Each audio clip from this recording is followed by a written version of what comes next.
Ça dépend. Un bon courtier va dire ça dépend. Exactement. Donc, ça dépend du budget du client. Moi, si le client a un budget assez serré, je vais all the way avec le fixe. 3 ans, les 3 4 ans, ils ont des très bons taux actuellement. Alors, j'irai avec un 3 ans, 4 ans fixe, avec une banque virtuelle, car les pénalités sont beaucoup plus Absolument. intéressantes si jamais on casse l'hypothèque, parce que dans 4 ans, si les taux d'intérêt ils baissent, on peut au moins casser l'hypothèque pour rentrer dans le nouveau taux. Variable, je déconseille pour ceux qui ont des budgets serrés.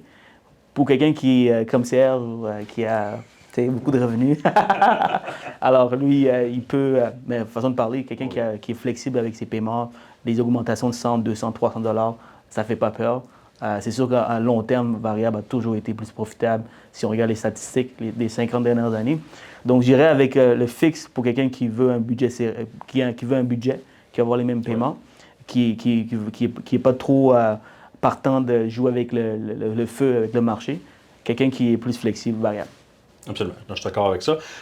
J'ai toujours été un fan du variable, mais comme tu dis, c'est vraiment du cas par cas. Dans certains cas, ça peut être un risque, à savoir si le consommateur veut gérer ce risque-là. Mais oui, il y a un risque plus élevé que le fixe. Mais encore là aussi, d'accord avec toi au niveau du fixe, court terme, parce qu'on s'attend quand même à ce que le marché se stabilise dans les prochaines années. Donc, être pris avec un taux plus élevé pendant trop longtemps, pendant 5 ans, ça peut venir nous jouer des tours aussi. C'est pour cela que je conseille un 3 ans. Absolument. C'est comme le sweet spot entre 5 et 2 ans. 2 ans, les taux d'intérêt sont trop élevés en ce moment, en date d'aujourd'hui, au mois d'avril.